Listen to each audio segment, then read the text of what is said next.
Es interesante porque el término, bueno, todo el universo conceptual asociado a los comunes irrumpe en un momento muy concreto, ¿no? En la esfera pública, pero también en el mundo de la cultura, en el mundo de la publicidad incluso. Bueno, eso entraña cierta vaguedad necesariamente y concretamente yo veo que se usa, pues eso, todo ese universo léxico de los comunes, al menos en dos sentidos muy diferentes, a veces incluso antagónicos, ¿no? Por un lado, pues usamos el término comunes para designar un conjunto de instituciones históricas, bueno, pues que regulan toda clase de bienes, servicios, recursos naturales de forma colaborativa, que han generado mucha atención en las ciencias sociales, pero también en algunos movimientos políticos y que tienen algunas características muy específicas, muy concretas, ¿verdad? Y luego, pues también se usa el término comunes, bienes comunes, para designar, bueno, pues toda clase de procesos, dinámicas, relaciones alternativas a los procesos de mercantilización. Ese es también un uso prolongado que se remonta al menos al siglo XIX, no es solo de ahora, seguramente incluso antes, pero que, claro, es mucho más vago, ¿no? Al final, incluso, a veces a las propias instituciones públicas o la defensa de las instituciones públicas se las mete debajo de ese paraguas. Peter Linebaugh decía con bastante gracia que común se había convertido en un término ómnibus, decía él, ¿no? Y es verdad, ¿no? Lo que pasa, yo creo que está bien, no tiene nada de malo. El riesgo un poco a veces es que acaba siendo casi un lema motivacional en los casos más extremos de vaguedad, y eso genera a veces tensiones porque no sabes muy bien de lo que estás hablando, ¿no? Sino de una institución cooperativa con unos rasgos súper específicos que tiene unos requisitos muy concretos, o de esa oposición a las dinámicas neoliberales de mercantilización. Y bueno, pues en ese equilibrio yo creo que a veces se generan bueno, pues debates un poco artificiales también, ¿no? A mí me resultaba útil, digamos, y creo que está como muy relacionado precisamente con ese, o situado en ese ciclo político, como una triple dimensión. Estaba como la dimensión un poco de las normas y regulaciones de funcionamiento en relación al bien en sí o a la institución en sí, la que fuera, y las comunidades un poco que lo cuidaban y de qué normas, ¿no? O qué mecanismos se dotaban para que eso se reprodujera de una manera colaborativa y lo más desmercantilizada posible. Luego había otra parte que tenía que ver con ese elemento democrático y cómo digamos, la idea de bien común entendida de una forma como un poco laxa,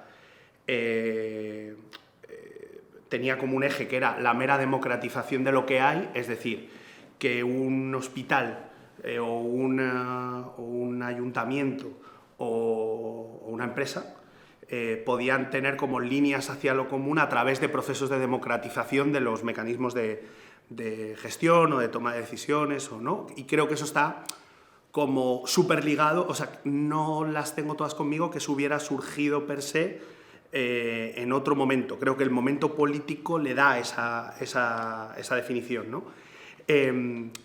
Y creo que por eso también se ha generado como esta cierta imagen laxa, ¿no? de lo común, como, bueno, meramente aquello que tiene que ver con la comunidad y ya, ¿no? Y a mí me interesa bastante también esa idea de cómo es en el propio ciclo político donde es el propio ciclo político lo que termina por definir esa práctica, porque eso explica también un poco no sé cómo decir, no es la desaparición, porque no es así, pero sí como la idea un poco de retroceso en un contexto, yo diría, más defensivo. Ni siquiera digo defensivo en un de una manera peyorativa. Creo que cuando se está atacando a la sociedad, defenderse está bien, pero sí creo que hay, ¿no?, como ese quiebre. Entonces creo que ese vector democrático, o esa idea que no es muy rigurosa en relación, por ejemplo, a la propiedad, era muy útil y sigue siendo útil, pero ha perdido cierta potencia en relación a, no sé, al momento, ¿no? Claro. Sí, o sea, desde luego, si los bienes comunes tienen que ver con algo, es con la propiedad. O sea, era claro, una forma básicamente de propiedad colectiva, con muy distintas declinaciones históricas, pero los bienes comunes eran una forma de apropiación colectiva, de propiedad colectiva, de gestión colectiva de bienes y servicios. A mí me parece que efectivamente la reivindicación de los comunes en este ciclo del que venimos sirvió precisamente para reivindicar la democratización de cierto número de espacios sociales que hasta ese momento, bueno, pues se consideraban ¿no?, ajenos a la participación y a la intervención. No de todos, porque es decir, tuvo limitaciones, por ejemplo, en el ámbito laboral. ¿No? La reivindicación de los comunes llegó a muchos sitios, pero se quedó a las puertas de los centros de trabajo, tal vez porque se identificaba con otro tipo de prácticas, ¿no?, con los servicios públicos, tal vez. O sea, que eso yo creo que también merecería la pena ser pensado. A mí me parece que a veces también, aunque seguramente sin esa reivindicación de los comunes, esa apuesta por la participación no se hubiera dado, yo estoy bastante convencido de eso. Creo que a veces también impidió, o sea, sirvió eso, ¿no?, como una especie de lema motivacional que llevaba a no plantearse condiciones de la participación, condiciones necesarias de la participación, ¿no? Por ejemplo, que la participación muchas veces se da en términos colectivos, a través de asociaciones, ¿no?, y no tanto directamente de forma individual. O cuáles son las condiciones de una participación deliberativa eficaz, ¿no? Yo creo que a veces pues ese entusiasmo, ¿no?, que genera un lema tan jugoso como es el de lo común, bueno, pues sirvió para movilizar, pero yo creo que ahora seguramente en este momento contracíclico lo vemos mejor, también tuvo algún coste, como siempre tienen estas cosas, ¿no? Claro, ¿no? Es como la tensión es allí. Claro, estaba pensando como en los... O sea, como por un lado en la dimensión un poco cualitativa de esos procesos de gestión de bienes comunes o de democracia, asociacionismo, dimensión comunitaria, que realmente quienes de una forma más o menos activa hemos participado de ello, realmente te cambia mucho la mirada sobre el mundo, sobre la sociedad y tu manera de estar en los sitios. Es una... para bien y para mal, una intensificación de la experiencia vital muy bestia, ¿no?, muy fuerte. Claro, eso tiene sus límites también en términos de sostenibilidad, porque la intensidad es intensa y puede ser difícilmente escalable, bueno, tiene como problemas, ¿no? Pero como eso, y por otro lado, digamos, la dimensión de imaginario, de corriente de energía social que lleva a aperturas de lo posible realmente muy imprevistas, ¿no?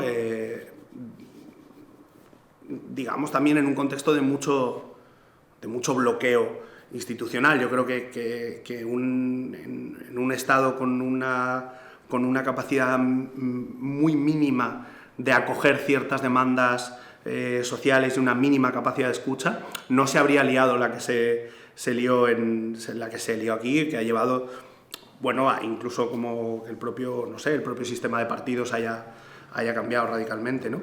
Y todo el rato como que distingo como entre esas dos, porque creo que las experiencias comunitarias de gestión de bienes, estas que digo, ¿no?, como de una intensidad cualitativa, tal, siguen existiendo. Tengo la sensación de que lo que ha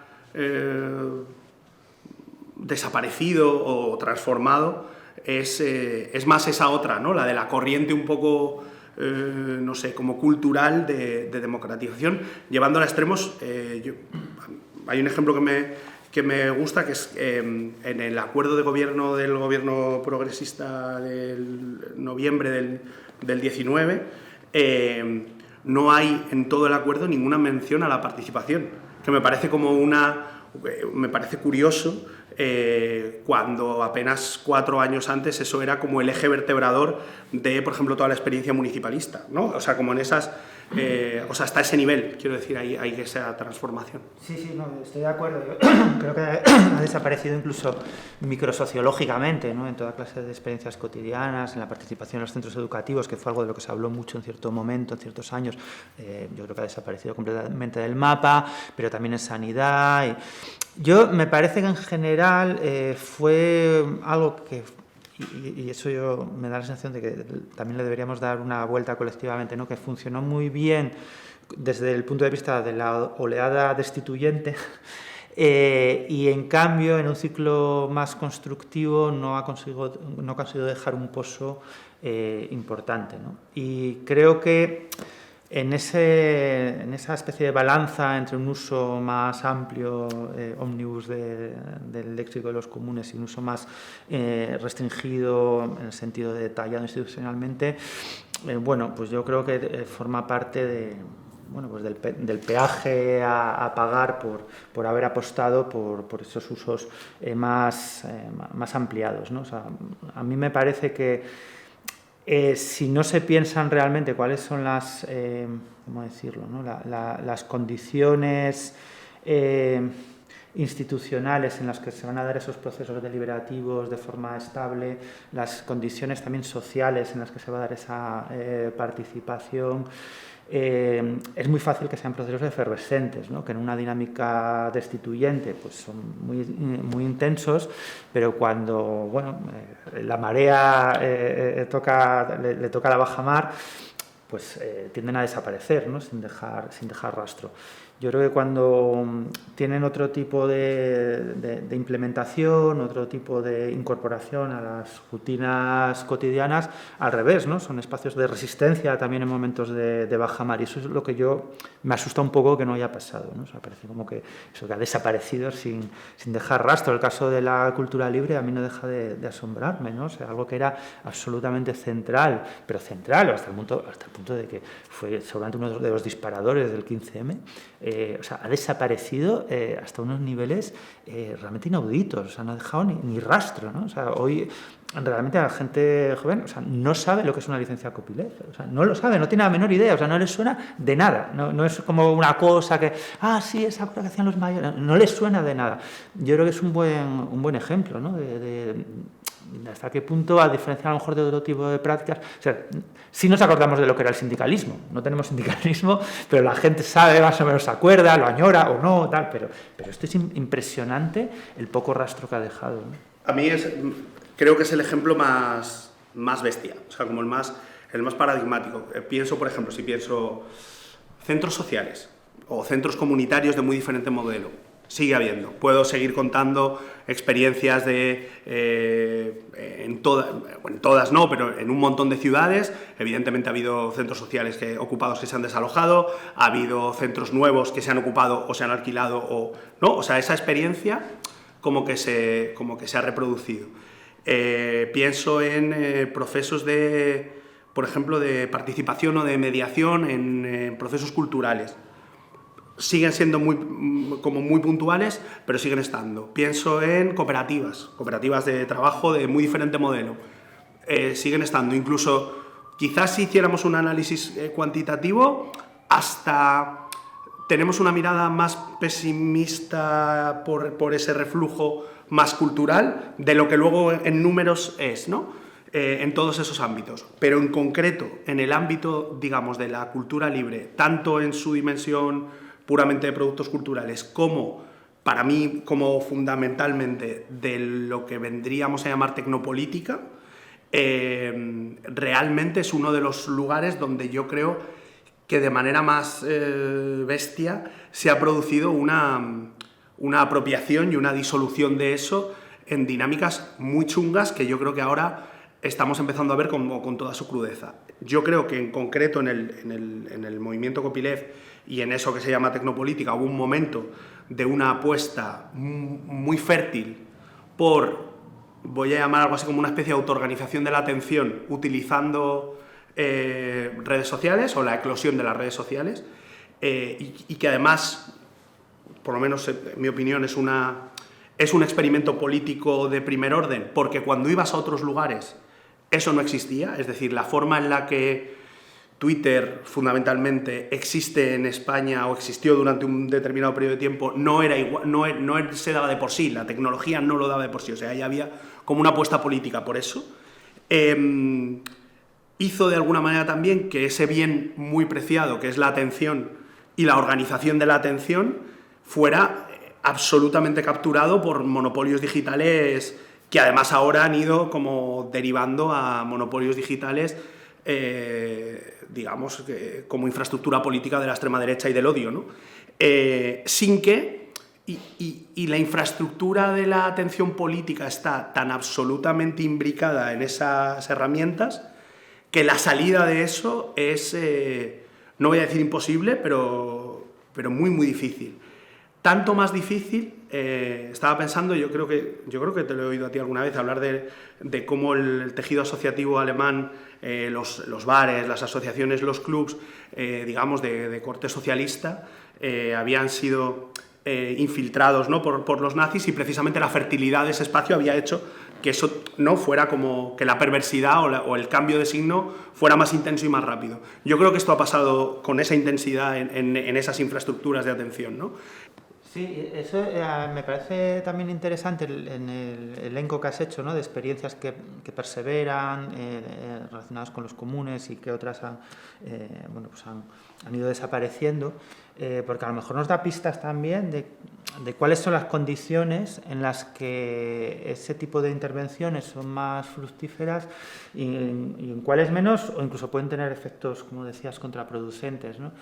Yo creo en general, allí donde hay relaciones más o menos estables, relaciones sociales, no sé si llamarlas comunitarias, porque bueno, es un término muy peligroso, ¿no?, con toda clase de resonancias extrañísimas, pero donde hay relaciones más o menos estables tienden a prosperar este tipo de proyectos comunales, ¿no?, como los centros sociales ocupados, como en los ámbitos educativos, como en los ámbitos laborales. Pero eso también es curioso, ¿no?, porque ahí hay todo un abanico de relaciones estables propiciadas por distintos mecanismos.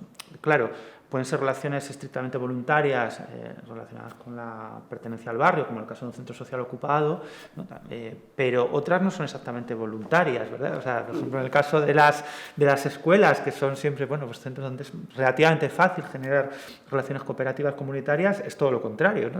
Es el último espacio de socialización forzosa que queda en nuestras sociedades, ¿no? Y es el Estado, con toda su capacidad impositiva que nos obliga a llevar a nuestros hijos al colegio, el que genera esa relación estable. Y lo mismo pasa un poco con los centros de trabajo. Bueno, pues las cooperativas son también una salida que tenemos a esa desgracia de tener que buscarnos un trabajo, que no es algo que exactamente elijamos, ¿verdad?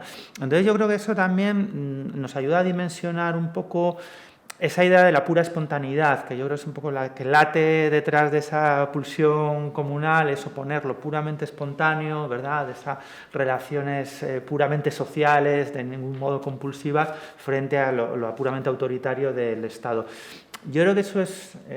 hay muchos más matices ahí, y donde ese tipo de relaciones más permanentes, más comunitarias, en un sentido así muy vago para entendernos, se generan de distintas maneras. Lo que es muy difícilmente sustituible. Yo creo que ahí donde no se tiende a dar esos procesos, es muy difícil que surjan proyectos comunales fructíferos, ¿no?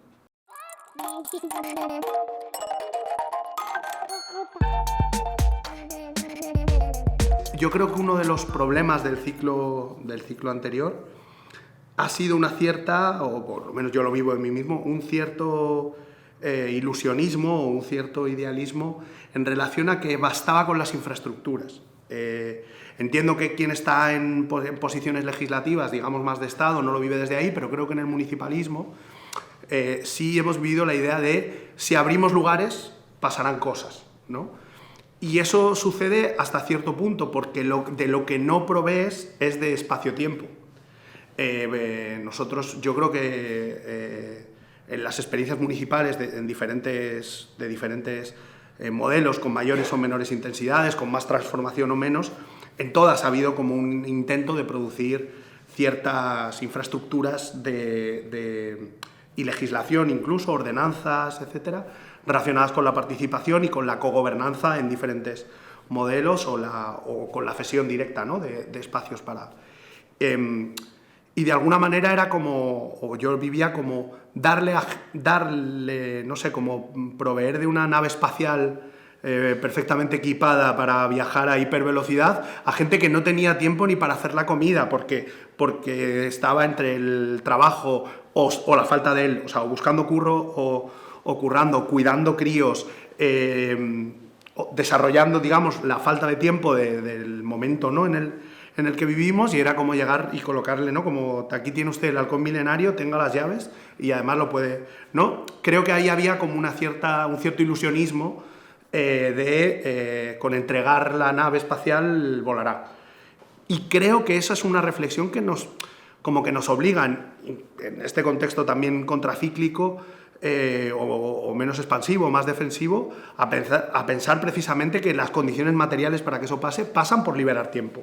Porque sin eso, y no se me ocurren muchos mecanismos de liberar tiempo que no pasen por un cierto dominio institucional. Es decir, creo que ahí es donde se ve mejor esa tensión entre lo común y lo estatal, por decirlo de alguna manera, o el Estado como ente organizador. Sí, incluso ahí yo me preguntaría cuánto tiempo hace falta liberar, ¿no?, para que el conjunto de actividades sociales que existen en una sociedad tan compleja como las nuestras nos rente, nos merezca la pena participar sin que se convierta en una pesadilla, ¿no? Yo es que cuando oigo a veces decir, no, sí, sería maravilloso poder participar en la gestión del agua, de la energía, bueno, para mí me parece una pesadilla, francamente. O sea, no, eso, más en serio, se lo oí por primera vez a Gerd Löbing, hablando precisamente de tecnopolítica, ¿no? Decía, no, hay gente que yo entiendo que para ellos pues poder configurar los drivers de tu impresora es una experiencia liberadora y tal, pero bueno, yo lo que espero es darle a la impresora y que imprima, ¿no?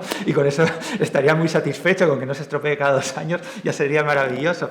Y a mí me pasa a veces un poco eso con ciertas utopías comunales, ¿no?, que para mí son más bien distopías, o sea, la perspectiva después de haber, pues eso, ¿no?, trabajado, atendido a mis hijos, haber hecho incluso algo de deporte, participado políticamente, más o menos lo que me interesa, tener que ocuparme también de la gestión de una enorme cantidad, porque son muchos bienes y servicios los que nos rodean, es bastante aterrador en el fondo. Y en ese sentido, yo, pensando también en perspectivas tal vez un poco más realistas, recordaba el otro día una posición hoy completamente olvidada, pero que en su momento, bueno, pues tuvo cierto predicamento, que era una corriente que se autodenominó, es un nombre horrible, neocorporativista en ciencia política, la desarrolló Streeck, este sociólogo alemán, entre otros, que planteaban, como decían, un cuarto nivel de posible ordenación o intervención en los asuntos públicos, ¿no? Ellos distinguían, bueno, pues entre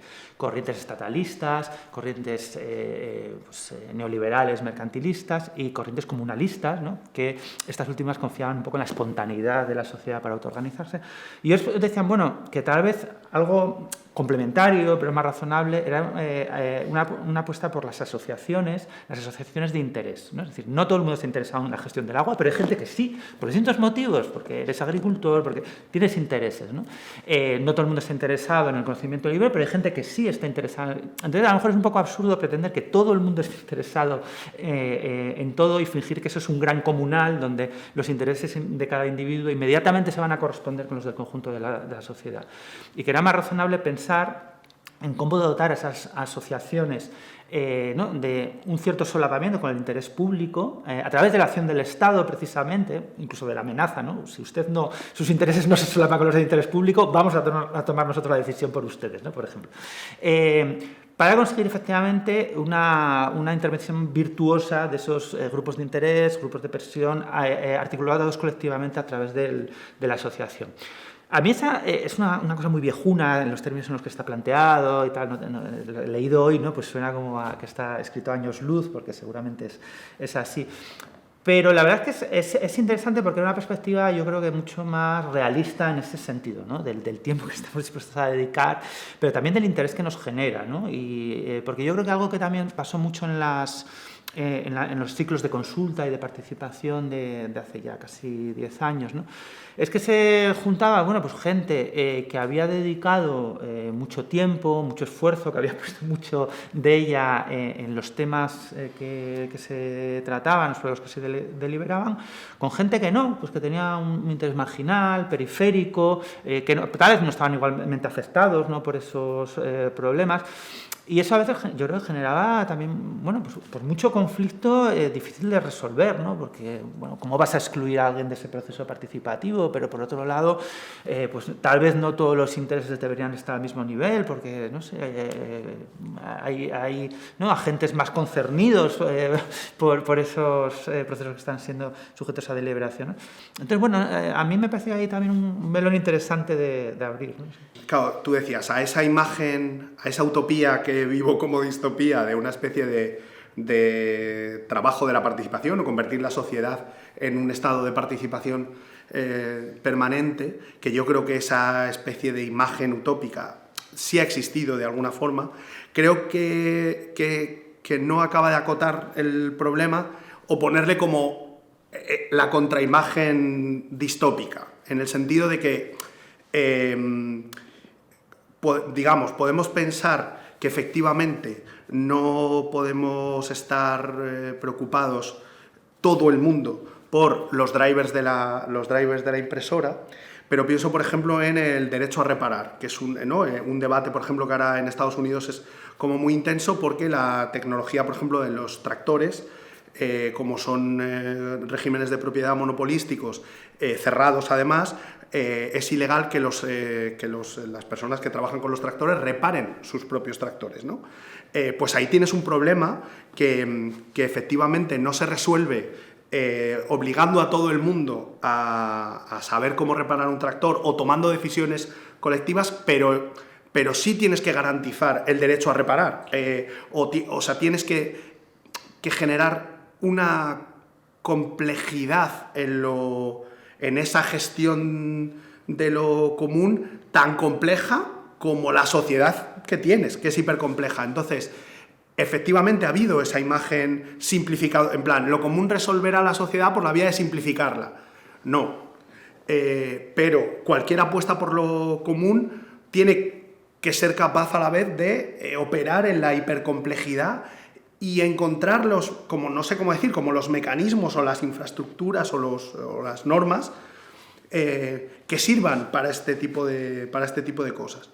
Ahí creo que, probablemente, me puedo equivocar, pero creo que la experiencia como más intensa de esa lógica como de pensarlo común, institucionalizarlo o darle sentido como derecho, yo creo que viene del ciclo largo, ya largo además, y con idas y venidas, o como con niveles de aguante en el tiempo infinitamente mayores que de los que venimos nosotros, que es el ciclo latinoamericano, ¿no? Que yo creo que ya deben ser casi 20 años, ¿no? de idas y venidas, donde hay además reformas de las propias constituciones, ¿no? Y entiendo que ahí, donde operan además movimientos desde el punto de vista comunal de cientos de miles de personas o millones incluso, esa relación desde luego no puede ser esa especie de utopía idílica simplificadora, sino probablemente lo contrario de eso, ¿no? O sea, creo que ahí, no sé, quizás de ahí hay cosas como que podemos como pensar o rescatar o no sé, o ayudar a pensar.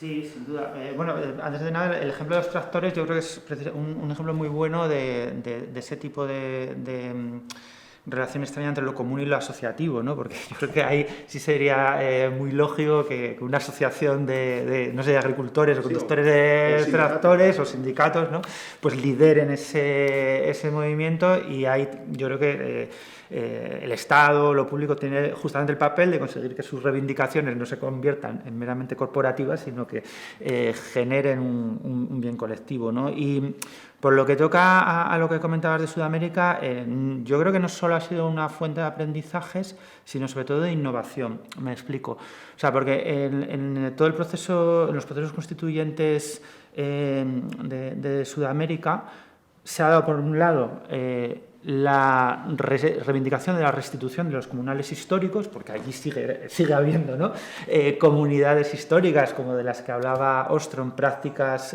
comunales históricas como de las que hablaban los históricos de los comunales, pero al mismo tiempo, y esto yo creo que es muy peculiar y es interesante, ha habido una innovación muy grande del propio concepto de lo común, convirtiéndolo en la idea común de la humanidad, no vinculado a una comunidad concreta, sino sobre todo cuando se trata de recursos naturales, como algo que está por encima de cualquier comunidad. Esta es una innovación muy grande que se ha incorporado, por ejemplo, al proyecto de Constitución chilena, ¿no?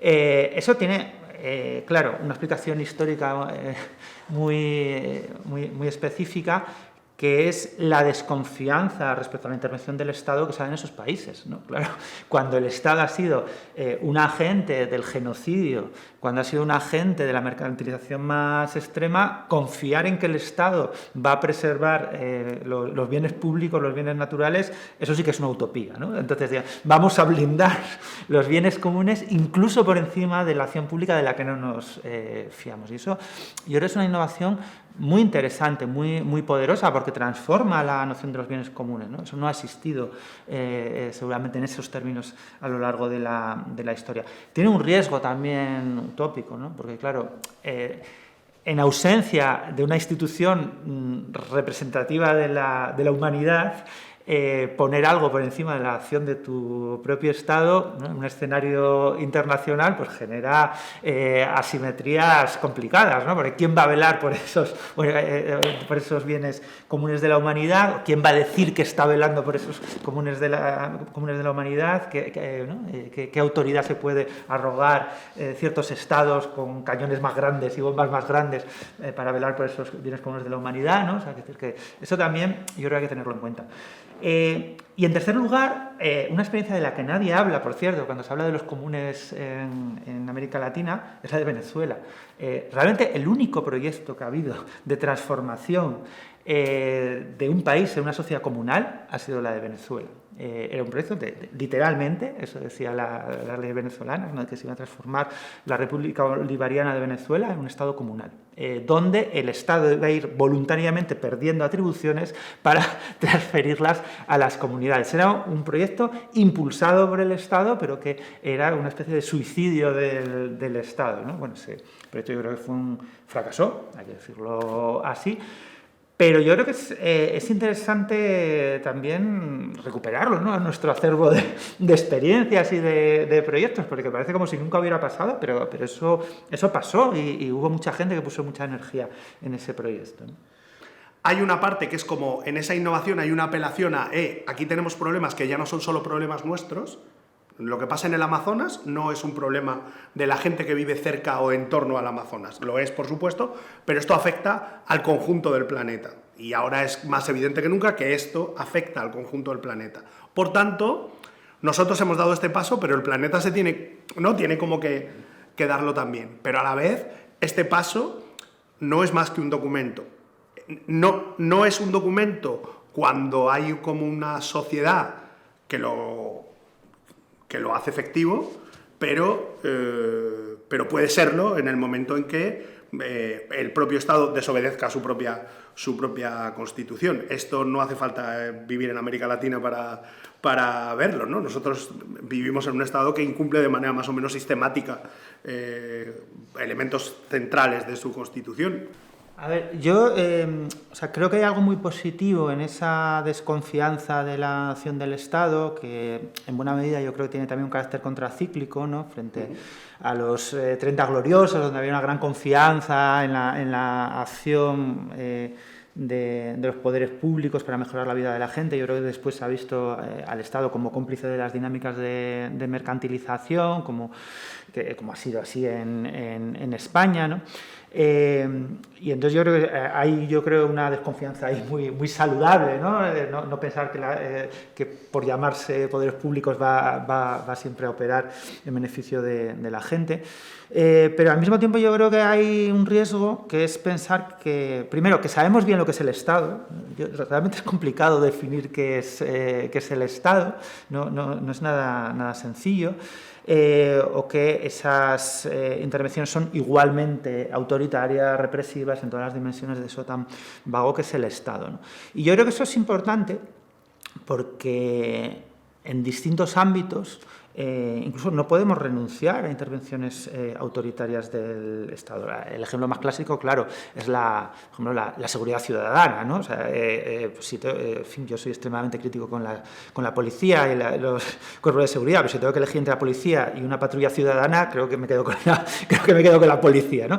Pero más allá de esos casos clásicos, creo que tenemos un problema grave allí donde son necesarias intervenciones rápidas, incluso urgentes, ¿no? Y eso, por ejemplo, se ve a veces en casos anecdóticos, ¿no? Yo recuerdo, cuando se aprobó la ley antitabaco que prohibía fumar, todo el mundo predecía una especie de apocalipsis, ¿no? La gente se iba a sublevar, todo el mundo iba a seguir fumando. Y lo cierto es que al día siguiente de se promulgar la ley, la gente dejó de fumar en los bares, los niños pudieron ir a los bares.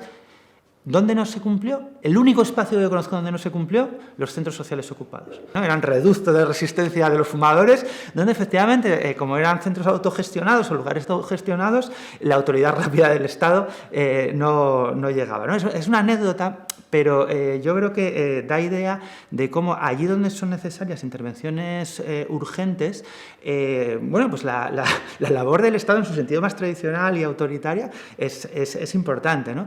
Y eso, pues normalmente podría ser una cuestión más o menos periférica, pero en un contexto de crisis ecosocial deja de ser periférica. Yo creo que es un elemento central el pensar cómo queremos articular esas intervenciones rápidas e incluso represivas para generar dinámicas de cambio gigantescas, ¿no? Porque desde luego en los procesos de cambio lo autoorganizado, lo comunal, lo espontáneo es indispensable, es completamente irrenunciable porque tiene que ver con cambios en nuestras formas de vida, de sentir, y eso no lo puede imponer el Estado, no lo va a imponer el Estado, pero también hacen falta cambios muy rápidos, muy intensos, que van a generar resistencias muy grandes de muy distintos agentes, no solo las grandes empresas, ¿no? Y que a veces van a implicar, intervenciones impositivas. Yo creo que si no tienes una teoría del Estado, por llamarlo de alguna manera, ¿no? un plan de qué esperas del Estado, de cómo lo quieres articular, ese enorme poder, no solo, como mucha gente cree, administrativo, jurídico, sino también económico. Los Estados son los principales agentes económicos en todas las economías desarrolladas del mundo. Si no tienes una idea de qué quieres hacer con eso, de cómo vas a intervenir, de cómo vas a generar, alguna manera, ¿no?, de manejar ese gran monstruo que tiene vida propia, es muy difícil, ¿no?, pensar en la transición ecosocial de una manera factible y realista.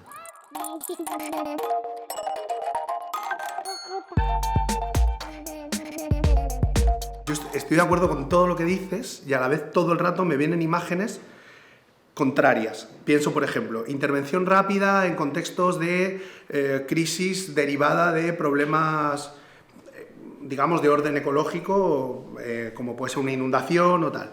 La más heavy que hemos vivido en nuestro entorno, yo creo que está como en el imaginario de todo el mundo, es la crisis del Prestige. Son las comunidades las que se mueven mucho más rápido, se autoorganizan mucho más rápido y resuelven el problema de un Estado que demuestra su inoperancia. Fondos Next Gen ¿no? Podemos, digamos, teorizar, yo creo que como un cambio importante en la existencia en sí de esos fondos, en la manera de entender la Unión Europea, la Unión Económica, no sé qué. Y a la vez, la única capacidad que tiene el Estado, primero, el Estado tiene una capacidad de distribuir o de hacer que esos fondos lleguen a la sociedad limitadísima, y sus únicos mecanismos de velocidad son grandes empresas. Es decir, para defender la idea de un Estado con capacidad real de intervención en un contexto donde va a hacer mucha falta, tiene que ser otro Estado. O sea, realmente no es decir, no vale con la estructura, porque su diseño es un diseño de hiperburocratizado, que desconfía de la ciudadanía. El ingreso mínimo vital es un ejemplo para mí paradigmático de cómo una política de redistribución y de protección social, la propia ideología del diseño del Estado sabotea su propia práctica de protección social. Y entonces, a la vez que el Estado tiene que ganar esa capacidad de intervención, tiene que repensarse, porque desde donde está, más allá de darle a Endesa o a Naturgy o las herramientas o los recursos para abordar ciertos elementos clave de la transición climática, no es capaz. Y con respecto a la seguridad, cuando ponías el ejemplo entre una patrulla ciudadana y la policía, yo pensaba, claro, depende de qué policía y de qué patrulla ciudadana. Porque, me explico, ¿por qué? Porque en los mismos ejemplos de América Latina o en comunidades en Estados Unidos en torno al movimiento Black Lives Matter, han tenido que repensar cómo garantizar la seguridad en sus comunidades. Otra cosa es que ese repensar la comunidad o ese repensar la seguridad de sus comunidades casi inmediatamente apela a la propia institución del Estado para reformar su propia policía. Es decir, entiendo que evidentemente cuando hablamos de una patrulla ciudadana, la imagen que nos viene a la cabeza es señores fascistas pegando palizas, digamos, ¿no? Y llevando el poder, en realidad llevando el poder del Estado a lugares donde el Estado todavía no se atreve a llegar, ¿no? Como modelos de impunidad diferentes. Pero, estando de acuerdo contigo en todo lo que dices, hay algo como contraintuitivo que es como, uno, las comunidades sin recursos intervienen en el territorio, o sea, la capacidad de las comunidades, la capacidad capilar de las comunidades, creo que todavía hoy es mayor que la del Estado. A mí me pasa un poco lo mismo, que estando de acuerdo en lo que planteas, se me ocurre también contraejemplos al revés, ¿no? O sea, por ejemplo, a día de hoy son las comunidades donde hay, con mucha diferencia, menor movilización política, menor organización comunitaria, donde más implantación hay de energías renovables. Porque precisamente allí donde, como el País Vasco o Cataluña, donde hay más movilización, hay también más resistencia a los planes del Estado, algunos de ellos efectivamente espantosos, de implementación de renovables a través de grandes compañías, ¿no? Lo cual, claro, es verdad, cada una de esas comunidades tiene toda la razón del mundo, pero al final, ¿no? el mapa general es el que es, ¿no? Que en comunidades mucho más conservadoras, con menos capacidad de movilización, están liderando, de hecho, la transición energética. Seguramente de una manera peor de la que debería ser, mucho peor, pero en un contexto donde seguramente lo peor sea muy preferible a lo desastroso, ¿no? A ninguna transición energética. Entonces, estoy de acuerdo contigo, ¿no? O sea, este Estado está pensado efectivamente para producir todo lo contrario a ese tipo de transformaciones emancipadoras, igualitarias, progresistas. Pero creo también que a veces, precisamente por centrar la atención en esas dimensiones, nos privamos también de herramientas para construir ese otro Estado, ¿no? Me refiero a que o sea, el Estado tiene toda una zona gris, todo, ¿no? Eso que llaman el Estado profundo, que tiene que ver con la función pública, que tiene que ver con cuestiones muy técnicas de la administración, donde se genera una enorme cantidad de decisiones, ¿no? Que no tiene que ver con tomar el gobierno, ¿no? Sino con tomar todo ese tipo de estructuras burocráticas que yo creo que desde posiciones de izquierdas genera mucho rechazo, ¿no? Todo ese ámbito se considera, bueno, como algo completamente perdido, inhóspito, y donde está mucho en juego, no sé si todo, pero muchísimo en juego, ¿no? Y a mí me parece que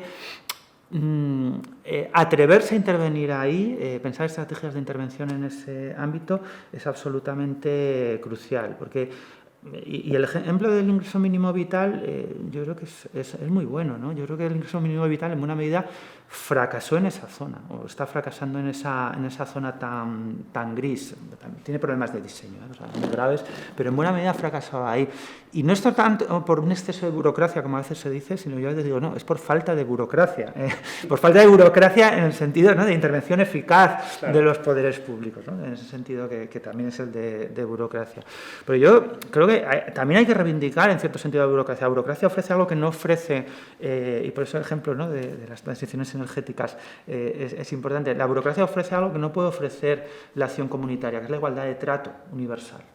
Ninguna comunidad te puede ofrecer que va a tratarte exactamente igual que la otra comunidad, porque precisamente lo que hay son reglas propias, ¿no? Lo que sí puede ofrecer el Estado y la burocracia es una garantía de igualdad de trato. Y yo creo que es algo, en fin, una herramienta democrática de la que es muy difícil prescindir.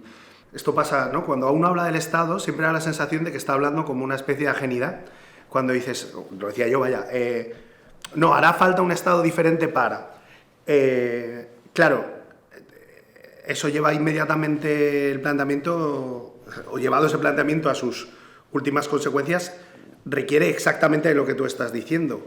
Si se considera de manera sistemática el Estado una ajenidad, nunca va a haber un proceso de transformación de ese propio Estado, entendiéndolo también con toda su complejidad, es decir, no como dos o tres señores que con un botón muy gordo resuelven todo, sino más bien como una hipercomplejidad con conflictos propios internos de todo tipo, ¿no? En la cuestión de las renovables que decías, ¿no? Si las posiciones son lugares de poca resistencia donde el Estado opera sin fulcro, ¿no?, sino como puede y puede mucho, ¿no? También ahí se pierde la posibilidad de tener una discusión sobre qué tipo de retornos beneficiosos pueden tener esos procesos de renovables. Es decir, que también en ausencia de comunidades virtuosas con una idea propia sobre la transición ecosocial o sobre el Estado, el debate tiende a, bueno, pues a procesos, yo creo, como el que estamos viviendo ahora, de un maniqueísmo muy complicado, donde florecen esencialismos en relación al territorio en ausencia, digamos, de otra cosa, o donde, porque a la vez que hay más resistencias en las comunidades, donde hay más asociacionismo y más vertebración social, también son los lugares donde se están planteando, por ejemplo, apuestas en relación a la propiedad de ese proceso energético más interesantes. Realmente tenemos muy poca experiencia y muy poca costumbre de trasuntos o de relaciones entre lógicas de movimiento de muy diverso tipo, incluso sindicales, y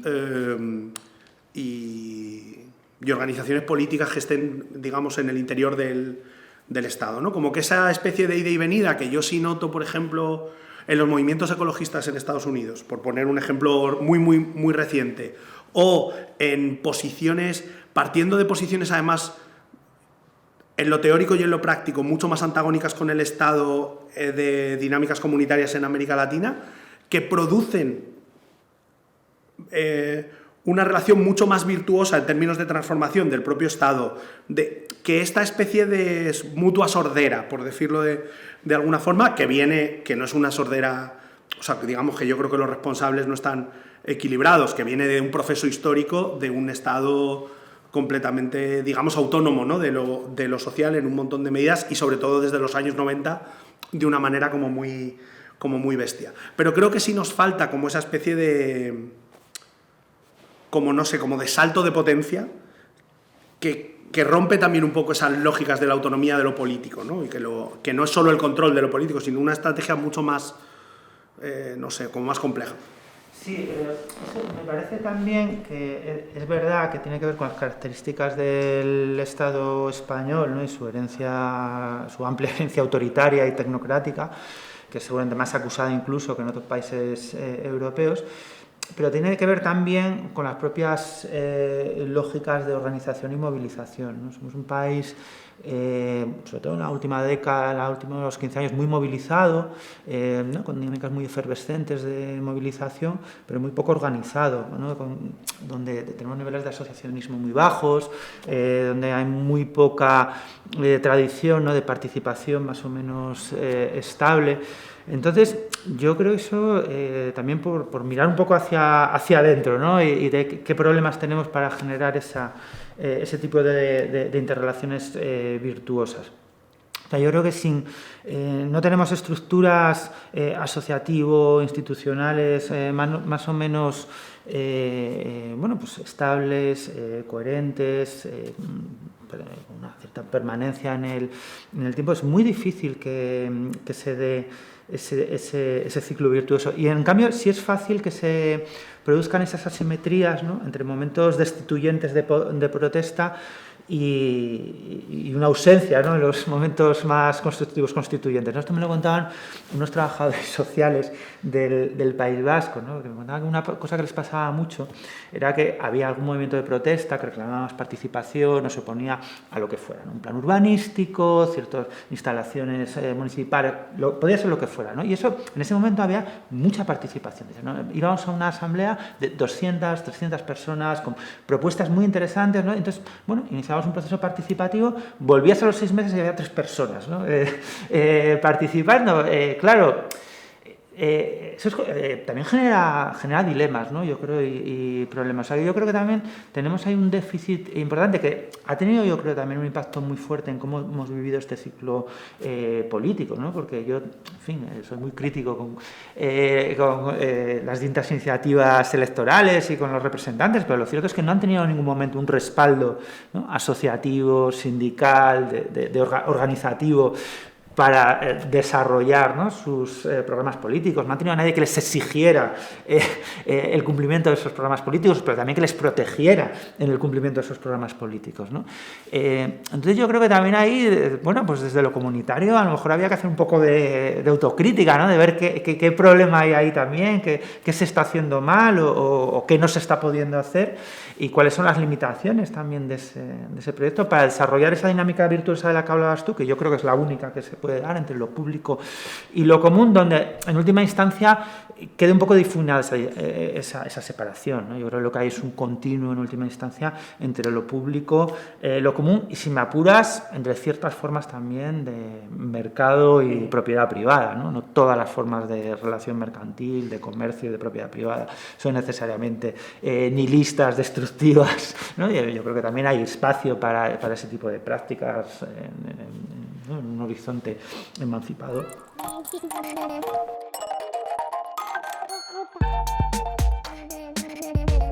Claro, pienso en esto que decías, ¿no? De la parte de lo privado, el mercado, ¿no? También como el mundo de lo común en la autoorganización del trabajo, digamos, del cooperativismo, ha generado no solo la autoorganización del propio trabajo, sino también como sus propios circuitos en relación a la propiedad. Pienso en la cuestión del mercado, en lo que se llama el mercado social, y yo diría que como una nueva ola también en relación al cooperativismo de vivienda, ¿no? Creo que esos dos elementos, que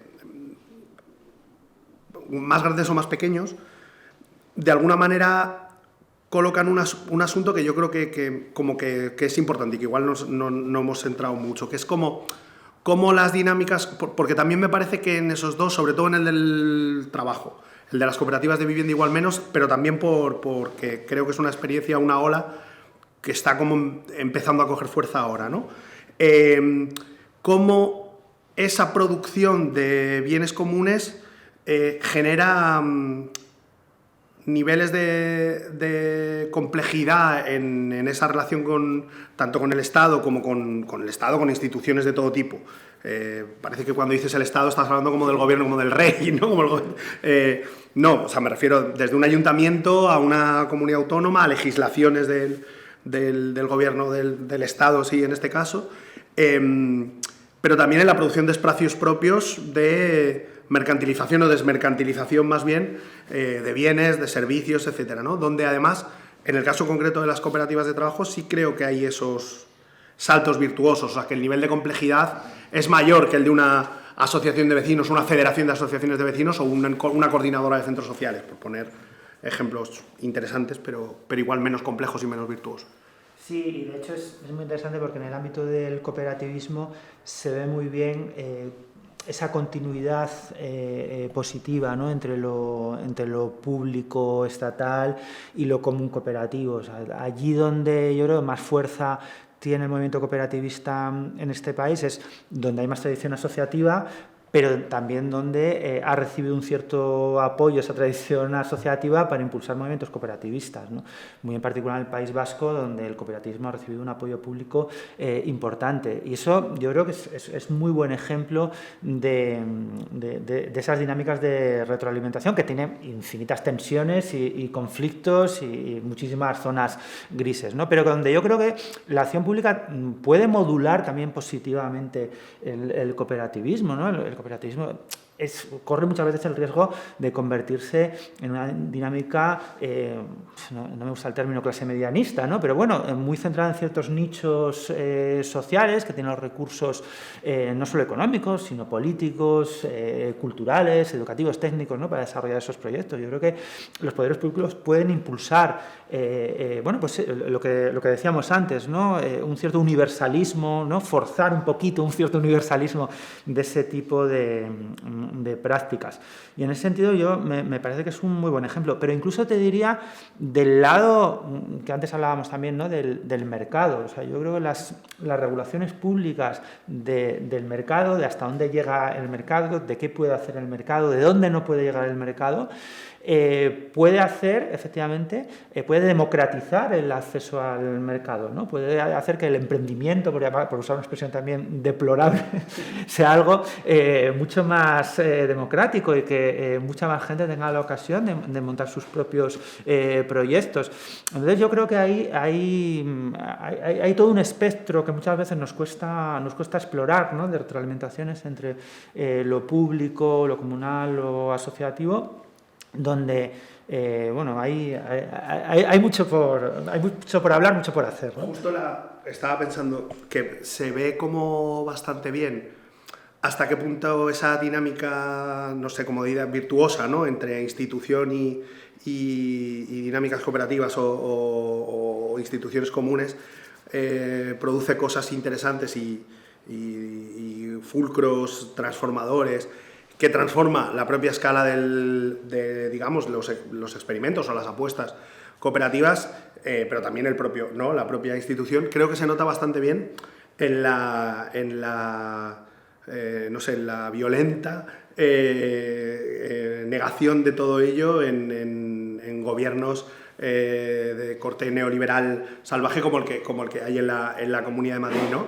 Es decir, el bloqueo de esa iniciativa, precisamente por lo que tiene de transformación, de producción de una determinada cultura o de formas de vida, y también por lo que tú decías de la garantía de igualdad. En el caso de las cooperativas de vivienda, yo creo que es uno de los elementos clave.